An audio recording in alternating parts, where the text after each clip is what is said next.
Hello. This thing happened to me a few months ago. I just want to share it with somebody. It all started at my friend's party. He's an artist who rented out a loft in the industrial part of town. If you can picture what a place like Detroit looked like in the 1920s, that's what this area looks like. A bunch of old turn of the century factories crammed into 10 blocks, and they all look like shit. Most of them are abandoned. They damn well should be. So I partied a little too hard that night. I decided to crash on the couch at the loft. I was shit faced, man. I woke up at around 4 a.m. The sun wasn't out yet, but you could still make things out in the dim blue light. I went to the bathroom, carefully tiptoeing around the people that were passed out on the floor, making sure not to vomit on them.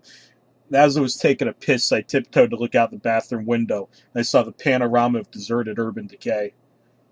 Oh, this piece of shit city. I need to move out, man. I remembered how much I once liked places like this. It was so dark, devoid of life, and strangely serene. There was still a part of me that liked it, but, eh. I went back to the couch. I tried to fall asleep. After 45 minutes of staring at the ceiling, I decided I didn't want to be there any longer. So I swallowed my pride. I called up my girlie. I said, "Get me out of this hellhole." Walking around the vacant streets at this time was not an option because I kind of like being alive. And she's an awesome girlfriend, so she was totally cool with it. And she said she'd be there in about half an hour, and that she'd give me a call when she was outside. My phone died 10 minutes later, so I decided I'd just sit by the window and watch for her car to come by, like an obedient little boy. I sat there for a while, my eyes started getting heavy, and I began to doze back off. A crashing noise outside woke me up. It wasn't loud, but just enough to snap me back into reality. I looked out the window, I scanned the area, I didn't see a thing. Across the street from the loft, near a mountain of garbage bags and one of those enormous dumpsters, I saw a computer and a monitor smashed against the floor that hadn't been there before. Okay, whatever. My girlfriend arrived and went downstairs. I said hi, hey honey, we kissed.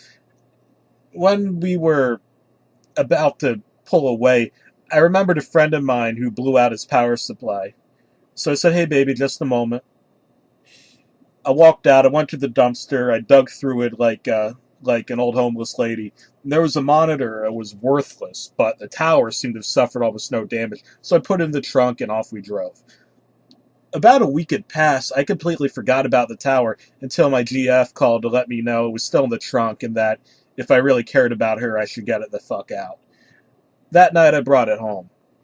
Before I took it apart, I decided to hook it up to my monitor to see if it still ran, and guess what? It did. It ran Windows XP. It looked like it had been wiped clean.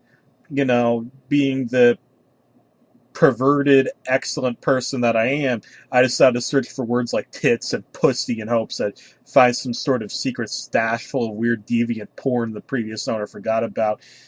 Uh, the search came up nothing. Frickin' ugh. Searched for picture files, nothing. I was alone with no material. I searched for movies, though. One file came up.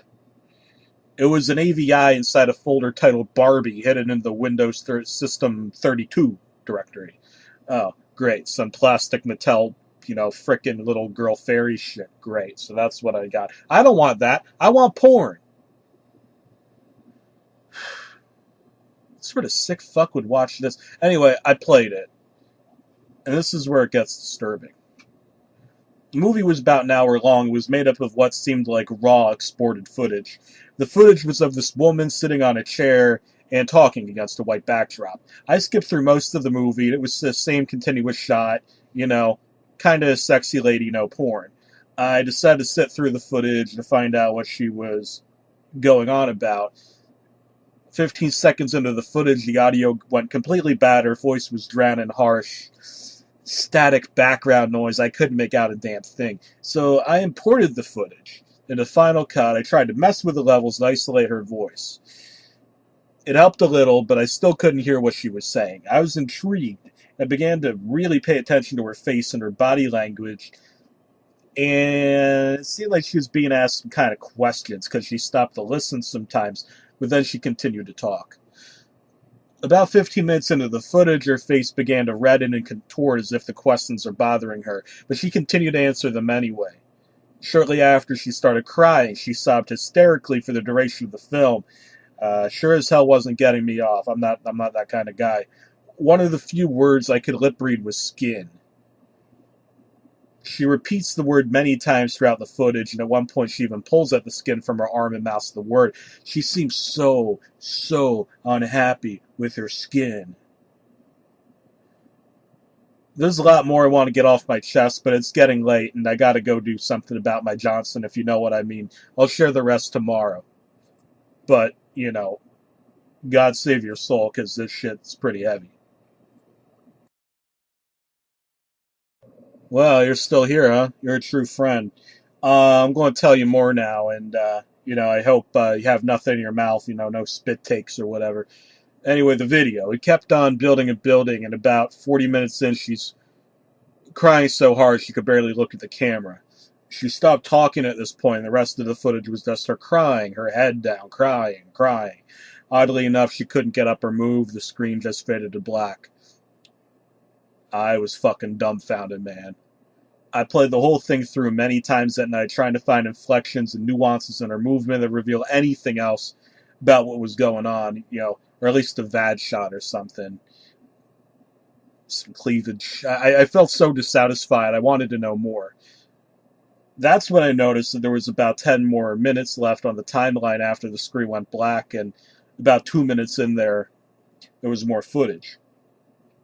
The footage was extremely shaky, almost unwatchable, and depicted a pair of legs walking along train tracks. My guess is the camera was accidentally left on and is being carried somewhere. The person in the footage walked along the train tracks for about 6 minutes and then turned into the forest and walked over what looked like foliage flattened by a piece of frickin' plywood. The person continues on this makeshift plywood road until the movie clip ends. Now, my heart started beating with a different sort of excitement, because there were train tracks a few miles away that looked very similar to the one in the video. Well, fuck it, I had to check it out. I called up my friend Ezra. He's 6'4", 250 pounds of mostly muscle. We used to tease him. We used to play the Better Than Ezra song and piss him off. I convinced him to go on a little adventure with me. I'm no pushover myself, but I felt it was to go, if I was to go, wandering in the woods looking for God knows what. Some extra muscle couldn't hurt, right? This whole idea of investigating the video had me so excited I couldn't sleep. I could barely even think. The next morning on a sunny Saturday, I took my flashlight, my camera, my 7-inch Kabar with the black finish and serrated edge. I don't know why you need to know all that, but I can barely think right now. And I went to pick up Ezra. I got to his house. He wasn't even awake. When I woke him, he pretty much told me to go fuck myself. Well, I was already packed. I mentally prepared myself to do this, so I decided to go on through it without that little prick. I don't care how big he was. He was little. He was a little prick. I parked my car at the train station, took my shit, I hopped onto the tracks. After walking for about 2 hours, I saw a broken piece of, guess what, plywood, and my knees almost buckled with excitement. I searched the nearby foliage, and there it was. A little plywood trail leading into the forest. I walked slowly along the trail, paying close attention to everything. I'd stop occasionally, kneel down, listen for anything or anyone, but it was so quiet. This was one of the most nerve-wracking things I've ever done in my entire life. I didn't know what to expect at the end of this trail. The dense tree line gave way into a little island of grassy field, and then I saw it, a house being consumed by the forest. From the looks of it, no one had lived there for 20, maybe 30 years. I got my camera, I snapped a few pictures. A few yards away from the house was a tool shed made of rusty sheet metal. I just sat there, among the trees for a while, absorbing everything, whatever, just letting it all in. You don't see things like this around here every day. An abandoned house. What? Why?